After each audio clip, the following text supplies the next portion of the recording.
스님 안녕하세요. 저는 해외에서 박사과정 공부를 하고 있는 여학생입니다.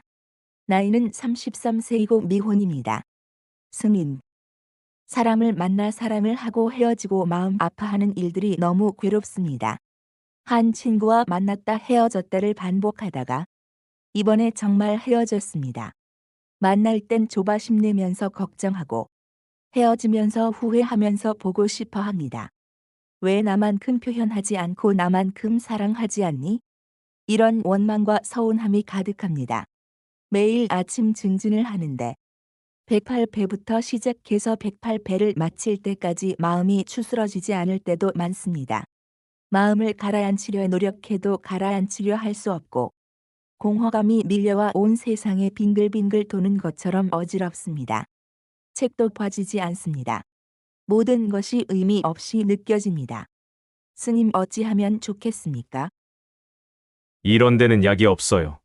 이건 좀 아파하는 수밖에 없습니다. 한 달, 두 달 밥도 안 먹고 삐쩍 마르고 그냥 방황도 좀 하고 눈물도 많이 흘리고 미워도 많이 하고 그러다가 쭉 가라앉아서 죽기 직전에 가서 다시 소생해야 됩니다. 달리 방법이 없습니다. 지금 이땐 누구 얘기도 귀에 안 들어옵니다. 세월이 약이다 해도 안 됩니다. 그러나 이제 수행적 관점에서 보면 한 생각에 사로잡혔다. 그 생각에 사로잡힌 그 사람 생각, 헤어진 생각, 꿈속에 놀듯이 지금 이런 상태. 이럴 때는 제일 좋은 건 바쁜 거예요. 이런 사람 스님한테 데려오면 어때요? 그냥 부엌에 집어넣어 부엌 일을 시키고 막 뺑뺑이를 돌리면 정신이 없어지면 되는데 공부를 하는 건 앉으면 내내 그 생각하게 되어 있잖아요? 안 그래도 공부하기 싫은데. 그래서 지금 이 학생이 공부하는 이런 상황 조건과 비교하면 이 문제가 오래갑니다. 이게 만약에 다른 막 긴급히 돌아가는 일에 휩쓸려 버리면 이게 좀 빨리 헤어날 수가 있는데 그래서 잘한다고 해결 안 되고 참선한다고 해결 안 되고 명상한다고 해결 안 되고 공부해도 공부에 집중이 안 되고 그러니까 얘기한다면 귀국해서 정토회에 들어와서 어차피 안 되니까 공부해봐야 안 되니까 정토회에 100일 기도 100일 행자 있지 않습니까? 여기 들어와서 100일 행자를 해보는 게 좋겠네요. 그러면 100일 만에 그래도 좀 안정을 되찾을 수 있다. 안 그러면 더 오래 갑니다. 두 번째는 인도 같은 데 가서 배낭 메고 한 서너 달 무전여행을 좀 해보든지 그래서 세상의 많은 비참한 상황을 봄으로 해서 자기를 볼 수 있는 눈이 열린다. 이렇게 말할 수 있습니다. 지금 여기 뭐 어떻게 해라. 어떻게 하라고 얘기해봐야 소용이 없습니다. 마음에 다가가질 않으니까 좋게 말하면 지금 사랑에 눈물을 흘리고 있는 거고 이거는 심리학적으로 말하면 일종의 정신질환 증세. 어떤 사로잡힌 상태가 극한에 이르렀다. 이렇게 볼 수 있습니다. 이러면 기력이 빠지고 하늘도 노랗고 매사에 의욕도 없어지고 밥도 먹기 싫고 멍하고 혼 빠진 사람처럼 이렇게 되거든요. 그러니까 빨리 비행기표 끊어가지고 들어와서 박사도 필요 없고 행자 생활 한 3개월 정도 하면 좋아지겠네요. 안 그러면 방법은 현장에서 하려면 매일 3000배씩 10일만 딱 해보는 게 좋습니다. 3만배기도 매일 3000배씩 모든 걸 내려놓고 3만배기도를 딱 하면 원기를 회복할 수가 있다. 젊은 사람들은 사귀는데도 어려움이 있고 사귀는 중에도 어려움이 있고 헤어지면 더 마음이 아프고 감당하기 어려운데 인생을 크게 보면 이게 성장에 관한 과정입니다. 만나기 전에 두려워하는 것도 우리가 달리기 할 때 두려워하는 거와 같은 거예요. 막상 딱 만나보면 별거 아니에요. 늘 망설이다. 이렇게 두려움 속에 보내는 거거든요. 그럼 그 망설이고 두려워하는 것도 지나보면 그것도 또한 인생의 경험이에요. 내가 만약에 그런 아무 경험도 없다. 이런 얘기하기 어려울 텐데. 망설여도 보고 만나도 보고 헤어져도 보고 뭐 어때요? 울어도 보고 그러면 폭넓게 이해할 수가 있죠. 그러니까 다 지나놓고 보면 이런 것처럼 경험해도 다 좋은 일이에요. 거기에 빠져서 헤어나지 못하면 불행이고 거기서 헤어나면 다 인생의 경험이다.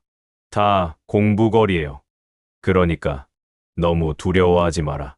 젊은이들이여 그냥 사귀고 싶으면 사겨라. 그리고 헤어질 것도 너무 두려워하지 마라. 몇 번 헤어져 보면 또 어때요? 그게 상처가 되면 안 돼요. 요령이 생겨야 돼요. 이러니까 너무 내 생각만을 하니까 이게 안 됐구나.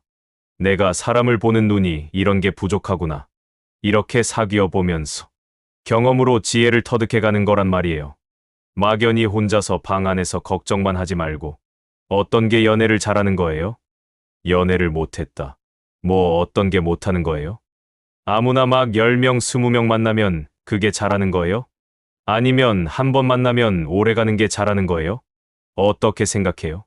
잘하고 못하는 건 없습니다. 여러 명을 만난다고 잘하는 것도 아니고, 하나 만나고 오래 간다고 잘하는 것도 아니고, 헤어진다고 잘못하는 것도 아니에요. 그냥 인간의 만남 있고 헤어짐이 있었고, 그 만남과 헤어짐 속에 나의 성숙이 있다. 이렇게만 생각하시면 돼요. 가슴앓이 하는 것도 경험이고, 성숙해져가는 과정입니다.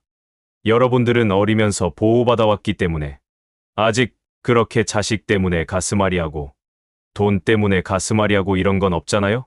겨우 가슴앓이 할 일이라고 해봐야 남자 여자 만났다. 헤어지는 정도 갖고 가슴앓이라고 하는 거 아니에요? 인생을 많은 경험을 해보면 이게 그렇게 큰 일은 아니다. 가슴앓이 하는 그런 병을 알아가면서 인간을 이해하게 되고 세상을 이해하게 된다. 그런데 여기서 잘못 내가 상처를 입게 되면 어떠냐? 세상을 원망하게 되고 사람을 불신하게 된다. 이런 말이에요. 그러면 이제 이게 괴로움으로 떨어져요. 이걸 통해서 학습한다. 오히려 사람을 이해한다. 세상 사람은 각양각색의 사람이 있구나. 그리고 나의 눈은 진실을 아직 보지 못하고 있구나. 나는 아직도 내 생각에 사로잡히는구나. 진정으로 상대의 관점에서 서기가 어렵구나. 이렇게 자꾸 터득해가는 거예요. 이렇게 해서 여러분들이 성숙해간다. 그러니까 이성을 사귀는 것을 두려워하지 마라. 편안하게 만나고 마음을 가볍게 내놓고 또 상대가 싫다면 거두어 드리고 잘 안 이어지면 좀 물어도 보고 인생에 정답이 없습니다. 그렇기 때문에 남의 뭐 어떻게 평가하는 것, 그게 중요한 게 아니다. 그러니까 두려워하지 말고 그냥 사람들을 사귀어 보세요. 그냥 친구로도 사귀어 보고 도반으로도 사귀어 보고 감정이 오고 가면 연애도 해보고 그렇게 사람을 이해하는 과정, 세상을 이해하는 한 과정으로 이렇게 사귀어 나가면 또 수행해 나가면 자연스럽게 내가 성숙하고 사람을 보는 눈도 생기고 인간관계를 맺는 지혜도 생깁니다. 너무 소설 같은 걸 꿈꾸지 말고 편안하게 해나가 보세요. 그리고 그런 데서 경험이 쌓이면서 스스로 마음에 나는 오히려 이런 일보다는 거기에 괜히 시간 낭비하는 것보다는 나에게 주어진 어떤 일, 어떤 역사적 사명, 나는 이런 게 더 내 체질에 맞다. 공연히 그런 감정에 치우칠 필요가 없겠다. 이렇게 경험적으로 서서 자리가 딱 서면 출가해서 스님이 되든지 어떤 운동가가 될 때 흔들리지 않습니다. 이런 경험 없으면 늘 여기 있으면서도 저기 쳐다보고 있어요. 나도 연애 한번 해볼까? 이런 식으로 혼자 살지만 늘 외로움을 탄다. 이 말이에요. 그래서 여러분들 충분히 인간을 사귀어 보십시오. 나이가 좀 차이나도 좋고 아랫사람도 좋고 친구도 좋고 그냥 편안히 인간을 사귀어 보십시오.